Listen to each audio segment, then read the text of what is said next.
교사 여러분 반갑습니다.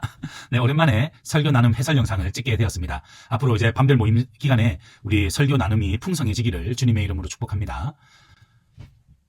자, 이제 우리가 구역회 방학을 마치고 이제 개강을 하게 되는데요. 이 킹덤 스토리 청장년 이 시리즈를 우리가 계속 하게 될 것입니다. 우리 1-1권으로 다시 시작하는데요. 여기에 맞추어서 이제 우리 중고등부도 설교 스케줄을 계속 같이 이어가도록 하겠습니다. 1-1권은요. 창세기부터 민수기까지 내용이 기록되어 있습니다. 특별히 창세기의 족장들의 이야기, 그리고 출애굽의 또 말할 것도 없는 출애굽의 기적의 이야기, 그리고 신의 산에 머물면서 우리에게 주신 말씀, 이것이 출애굽기, 레위기, 민수기 이 전반부까지 이렇게 이어지고요. 마지막 이 광야 생활이 또 민수기에 관한 내용을 다루고 있습니다. 우리가 이 내용들을 이제 전반기 동안 계속해서 나누게 될 것이에요. 자, 오늘 우리가 다루어야 할 주제는 바로 아브라함이라고 하는 인물입니다. 이 아브라함은 열국의 아버지라는 뜻이죠. 그래서 모든 믿는 자들의 믿음의 조상이 되는 이 아브라함에 대해서 같이 한번 살펴보려고 합니다. 창세기 12장에 하나님께서 아브라함을 부르셔서 그는 갈 바를 알지 못했지만 하나님의 말씀에 순종해서 믿음의 첫 걸음을 시작하게 됩니다. 이것이 믿음의 여정의 출발이죠. 그렇다면 오늘 우리가 다루게 될 창세기 22장의 내용은요, 믿음의 절정 부분이에요. 아브라함이 이 독자 이삭을 하나님께 바치는 장면입니다. 여러분, 이 믿음의 절정 가운데 하나님은 어떻게 아브라함의 믿음을 받으셨는지, 하나님은 어떻게 은혜를 베푸셨는지 우리 같이 한번 말씀을 살펴보려고 합니다. 자, 첫 번째 우리가 기억해야 될 것은요, 시험을 통해서 하나님은 아브라함을 훈련시켜 가신다는 것입니다. 자, 오늘 본문 1절 말씀에 보면 이 배경이 등장합니다. 그 일 후에 하나님이 아브라함을 시험하시려고 그를 부르세요. 아브라함아.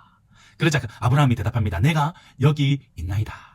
여러분, 우리가 하나님께서 우리의 이름을 부르실 때에 주님 내가 여기 있습니다, 그렇게 늘 영적으로 깨어있고 대답을 준비할 수 있는 그런 믿음의 선생님들이 되시길 바랍니다. 자, 하나님이 아브라함을 테스트하시려고, 시험하시려고 이제 아브라함을 부르셨어요. 그리고 그 테스트의 절정이 바로 오늘 본문의 이야기입니다. 여호와께서 이르시되 내 아들 내 사랑하는 독자 이삭을 번제로 물로 바치라는 거예요. 저 모리아 산에 가서 번제물로 바치라. 여러분, 아브라함이 몇 세 때 이삭을 낳았습니까? 100세 때 낳았어요. 아브라함이 그리고 175세에 죽거든요. 그러니까 그 기간 동안에 얼마나 애지중지하면서 이삭을 키웠겠습니까? 그리고 지금 이 명령이 주어지는 이 시점은 이삭이 40살이 되었을 때예요. 그러니까 아브라함이 140살이 되었을 때에 하나님이 가장 아브라함이 아끼고 사랑하는 독자 이삭을 하나님께 바치라고 이렇게 명령하셨습니다. 너무나 정말 마음이 안타까운데요. 한번 여기서 우리에게 주는 교훈이 무엇인가 한번 보죠.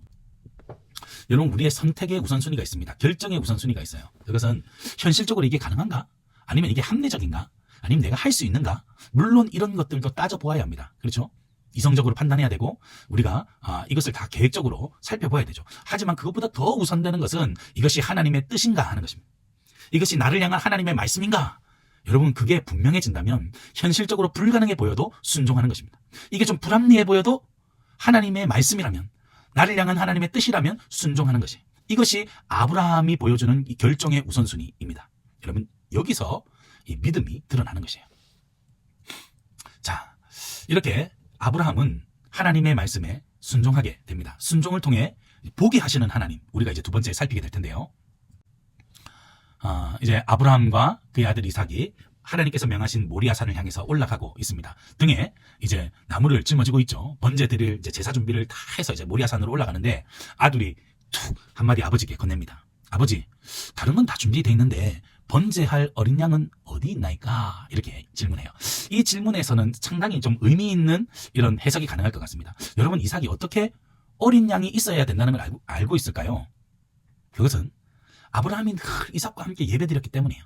제사를 함께 드렸기 때문입니다. 그래서 아브라함이 번제단을 어떻게 쌓고 나무를 어떻게 펼치고 거기에 양을 어떻게 잡고 번제물로 태워드리는지 그걸 매번 봤다는 거예요. 그러니까 오늘은 이상한 거죠. 어린 양이 없으니까 아버지, 번제할 어린 양이 어디 있습니까? 하는 거예요.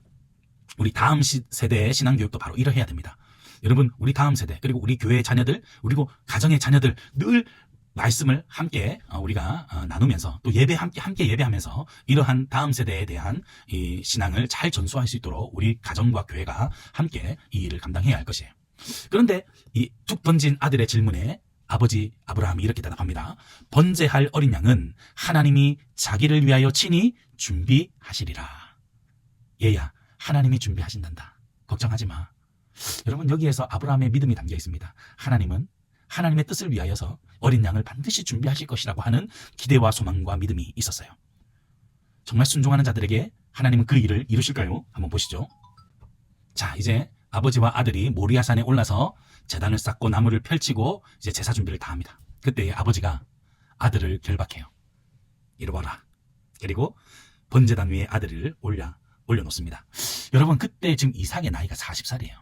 아버지 밀치고 도망을 가도 얼마든지 갈 수 있는 힘이 있습니다. 그런데 이삭은요, 아버지의 하시는 모든 일에 순종해요. 왜냐하면 이삭이 들었거든요. 아버지 이야기를 들었습니다. 어린 양을 하나님께서 준비하실 것이라고 하는 그 이야기를 듣고 이삭도 믿음으로 순종하게 돼요. 근데 저는 여기서요, 이삭의 순종보다 아브라함의 이 믿음이 더 위대하다는 것을 보게 돼요. 여러분, 하나님께서 준비하신다라고 철석같이 믿었는데 없어요. 어린 양이 안 보여요. 여러분, 내가 기도하는 것, 내가 소망하는 것, 내 뜻대로 다 되지 않아도 여러분, 순종하는 것, 그것이 진짜 믿음입니다. 그래서 아들을 실제로 올려놓고 칼을 빼서 이제 잡으려고 하는데 그때 아브라함아, 아브라함아, 하늘에서부터 급한 소리가 들립니다. 그 아들에게 손을 대지 말아라. 그리고 나서 하나님께서 보여주시죠. 여호와 이레. 이것은 하나님께서 준비하신다는 뜻인데요. 아브라함이 눈을 들어 살펴본 즉 한 순양이 뒤에 있는데 이 뿔이 숯불에 걸려가지고 있는 것을 그때서야 보게 됩니다. 그래서 아들을 대신해서 이 어린 양을 번제로 하나님께 드리게 되죠. 하나님께서 준비하신다. 여호와 이레의 하나님, 그 하나님을 경험하게 되는 것입니다. 근데 여호와 이레라고 하는 이 말에는요, 또 다른 의미가 있어요. 하나님께서 보이신다라는 뜻이에요. 여러분, 하나님께서 어린 양을 준비하셨잖아요. 그런데 여기 보세요. 아브라함이 눈을 들어 살펴본 즉 하나님께서 눈을 뜨게 하셨습니다. 하나님께서 보이게 하셨어요. 그제서야 하나님의 은혜와 복을 보고 누리게 되는 겁니다. 여러분, 하나님은 언제나 우리에게 은혜와 복을 예비하십니다. 그런데 우리의 믿음의 눈이 뜨여져야 그걸 찾고 누리게 되는 거예요. 그래서 여호와 이레는 두 가지 의미가 있습니다. 첫 번째는 하나님께서 준비하신다. 그리고 하나님께서 그 준비하신 것을 보이신다. 이런 뜻이에요. 그래서 오늘 우리가 이 말씀을 살피면서 나를 위해서 늘 은혜와 복을 예비하신 하나님, 그 하나님, 그것을 또 찾아 누리게 하시는 하나님, 그 하나님을 우리가 여호와 이레라 부르고 그 하나님의 그 여호와 이레의 복을 날마다 경험하는 우리가 됐으면 좋겠습니다. 좀 더 나아가서요, 이 세 번째 의미는 사실 제가 설교 시간에 좀 다룰지 말지를 좀 고민하고 있습니다. 그런데 이 여호와 이레를요, 좀 더 구속사적인 관점에서 좀 더 확대해서 우리가 해석할 수 있어요. 이것은 예수님을 보내신 이 하나님을 우리가 알 수 있습니다.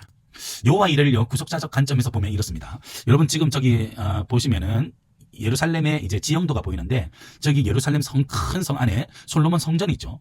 근데 그 성전이 어느 산에 있습니까? 모리아 산에 있습니다. 아브라함이 아들 이삭을 바쳤던 그 번제단 그곳에 성전을 세우도록 하셨습니다. 그래서 지금 이 아브라함이 아들 바친 거랑 이 성전 세운 거랑 무슨 관련이 있냐? 여기서 우리는 구속사적 관점으로 성경을 보는 눈을 키워야 합니다. 하나님께서 친히 번제물을 준비시켜 주셨죠. 마찬가지로 우리를 대신해서 죽으실 어린 양 예수 그리스도를 속죄 제물로 하나님은 준비시켜 주셨습니다. 그래서 우리로 하여금 이 속죄의 이 은혜와 대속의 은혜를 누리도록 하셨습니다. 예수님을 우리의 구원자로 준비시켜 주시고 보내신 하나님, 그 하나님의 사랑이 여호와 이레에 담겨 있는 것입니다.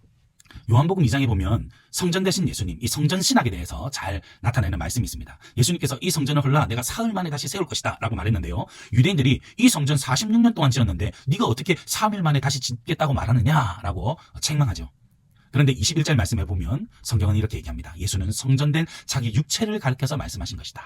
그래서 이 3일은 무엇입니까? 예수님께서 십자가에 달려 죽으시고 사흘 만에 다시 부활하셔서 우리에게 길과 진리요 생명이 되신다는 것을 자기 육체로 보여주시는 것입니다. 그래서 예수님 안에서 우리는 하나님께 나아갈 길을 얻게 되고 예수님을 통해서 우리는 하나님의 임재를 경험하게 됩니다. 예수님을 통해서 우리는 하나님께 예배할 수 있습니다. 그래서 예수님이 참된 성전이 되십니다. 이 사실을 우리에게 보여주시는 겁니다. 그래서 이것이 여호와 이레를 구속사적 관점에서 보는 또 은혜가 있다는 것을 우리가 알 수 있습니다. 자, 이해하기입니다. 하나님은 아브라함을 어떤 방식으로 성장시켜 가시나요? 네, 시험을 통해서, 테스트를 통해서 하나님은 아브라함을 성장시켜 갔습니다. 자, 두 번째, 아브라함이 독자 이삭을 번제물로 바칠 때 드러난 믿음은 무엇입니까? 네, 첫 번째는 하나님께서 그 번제 어린 양을 친히 준비하실 것이다 라고 하는 여호와 이레의 믿음이 있었죠. 그리고 더 나아가서는 내가 기도하고 바라는 대로 되지 않아도 그대로 하나님 말씀에 순종하는 그 아브라함의 믿음을 우리가 볼 수가 있습니다. 여호와 이레의 두 가지 뜻은 무엇입니까? 우리가 앞서 살펴보았듯이 하나님께서 준비하신다. 그뿐 아니라 하나님께서 보이신다는 겁니다. 그래서 오늘 본문에서는 하나님께서 미리 예비하신 어린 양을 보이셨고, 이것을 조금 더 구속사적인 관점에서 보면 하나님께서 우리 구원을 위해서 예수 그리스도를 예비하셨다는 것을 우리가 믿음으로 바라보게 하신다는 것입니다. 자, 적용하기. 어떻게 하면 하나님께서 준비해 놓으신 은혜와 복을 날마다 누릴 수 있을까요?